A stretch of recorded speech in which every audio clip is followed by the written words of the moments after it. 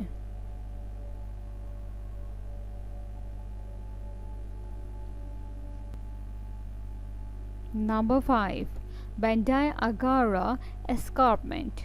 بینڈائی اگارا اسکارپمنٹ مالی کے ڈوگن ملک میں ریت کے پتھر کی چٹان ہے، جو نیچے ریتیلی فلیٹ سے تقریباً 500 میٹر 1640 فٹ بلند ہے۔ یہ چٹانیں تھیلم لوگوں کے قدیم غاروں کے گھروں سے بھری ہوئی ہیں۔ ان لوگوں نے اپنے غاروں کو پہاڑوں کی چٹانوں میں تراشا تاکہ ان کے مرنے والوں کو سیلاب کے اوپر اونچے دفن کیا جا سکے، جو اس علاقے میں عام ہے۔ انہوں نے غاروں کے اوپر چٹانوں کے ساتھ درجنوں گاؤں تعمیر کیے۔ 14ویں صدی میں ڈوگن لوگوں نے تھیلم کو باہر نکال دیا اور وہ آج تک اس علاقے کے باشندے ہیں۔ بینڈائی اگارا اسکارپمنٹ کو 1989 میں یونیسکو کی عالمی ثقافتی ورثے کی فہرست میں شامل کیا گیا تھا۔ نمبر 4، وارڈزیا۔ جنوبی جارجیا میں واقع وارڈزیا 12ویں صدی کی ایک غار کی خانقاہ ہے اور شہر ایک چٹان سے بنا ہوا ہے جو دریا کی کھائی کو دیکھتا ہے۔ یہ ملک کے سب سے زیادہ شاندار مقامات میں سے ایک ہے۔ غاروں کی رہائش گاہیں ملکہ تیمور کے دور میں حکومت میں منگولوں سے حفاظت کے طور پر تعمیر کی گئی تھیں۔ وہ 13 منزلہ کمپلیکس میں 600 سے زیادہ اپارٹمنٹ پر مشتمل تھے۔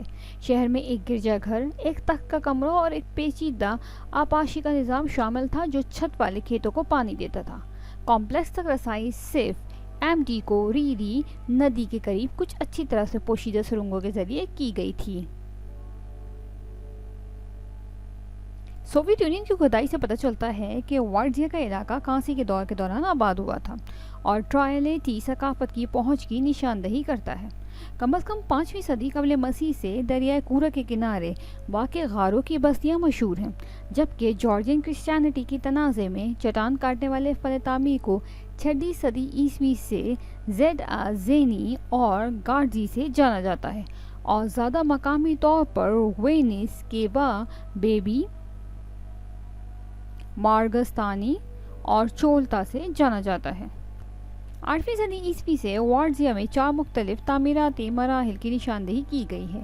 آج وارڈزیا کی دیکھ بھال راہبوں کے ایک چھوٹے سے گروپ کے ذریعے کی جاتی ہے اور ایک چھوٹی سی فیس کے لیے اس کا دورہ کیا جا سکتا ہے۔ نمبر 3، کنڈا ون۔ ایران کے مشرقی آذربائیجان صوبے میں واقع کنڈا ون 13ویں صدی کا ایک پراسرار گاؤں ہے۔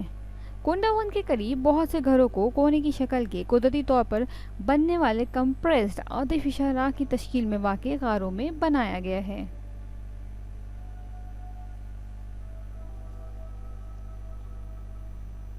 یہ اس بات کی منظرنامے کو ایک دیو کامت دیمک کالونی کی طرح ظاہر کرتے ہیں۔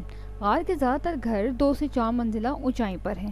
ایک عام 4 منزلہ گھر میں گراؤنڈ فلور کو جانوروں کی پناہ گاہ کے طور پر استعمال کیا جاتا ہے، اگلی 2 منزلوں کو رہائشی علاقوں کے طور پر استعمال کیا جاتا ہے اور اوپری منزل کو ذخیرہ کرنے کے لیے استعمال کیا جاتا ہے۔ ستونوں کا سخت مواد ایک مؤثر انسولیٹر ہے اور غار کے گھر موسم گرما میں ٹھنڈے اور موسم سرما میں سرد رہتے ہیں۔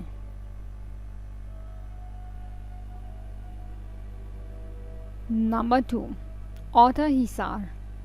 اوٹا ہیسار کا مطلب ہے درمیانی قلعہ، اور جیسا کہ اس کے نام سے ظاہر ہوتا ہے کہ وسطی ترکی میں گورم کے کیپاڈوشین قصبوں میں مرکزی تھا۔ اس کی سب سے واضح ساکھ اوٹا ہیسار کا قلعہ ہے جو 86 میٹر 282 فٹ بلند غار پر واقع ہے۔ قلعے کو حکمت عملی اور رہائش کے لیے استعمال کیا گیا ہے۔ آج اسے بحال کر دیا گیا ہے اور چھوٹی سیڑھیوں کے ذریعے قابل رسائی ہے۔ نمبر 1، اوچیسار۔ کیپاڈوشیا کا ایک اور قصبہ اوچیسار نیو شہر سے صرف 7 کلومیٹر دور علاقے کے سب سے اونچے مقام پر واقع ہے۔ اوچیسار کا چٹان کا قلعہ میلوں دور تک دیکھا جا سکتا ہے۔ اس چٹان کے اندر غاروں کی رہائش گاہیں ہیں اور اس کے علاوہ اوچیسار کا سب سے زیادہ آبادی والا علاقہ ہوا کرتی تھیں۔ گہری وادیاں اور اونچی چٹانیں گھروں، چیپلز، مقبروں اور پورے زیر زمین شہروں سے بھری ہوئی ہیں جو قدرتی زمینی شکلوں میں ہم آہنگی سے نقش کیے گئے ہیں۔ کیپاڈوشیا والی چٹانوں کی تشکیل آتش فشاں پھٹنے، کٹاؤ اور ہوا سے بنی تھی۔ تقریباً 3 ملین سال قبل آتش فشاں پھٹنے سے 1500 مربع میل کے علاقے میں راکھ کی ایک چادر جمع ہوئی تھی جو ایک نرم چٹان کی شکل اختیار کر گئی تھی۔ اگرچہ اس علاقے کو صدیوں سے انسان نے بڑے پیمانے پر استعمال اور تبدیل کیا ہے، لیکن اس کے نتیجے میں پیدا ہونے والے منظرنامہ قدرتی زمینی شکلوں کی اندرونی اقدار کی ہم آہنگی اور غور و فکر میں سے ایک ہے۔ لیکن قدیم فن تعمیر کی مہارت قریب کے زیر زمین شہروں کے علاوہ ڈیرن کویو اور کائماکی سے کہیں زیادہ نظر نہیں آتی۔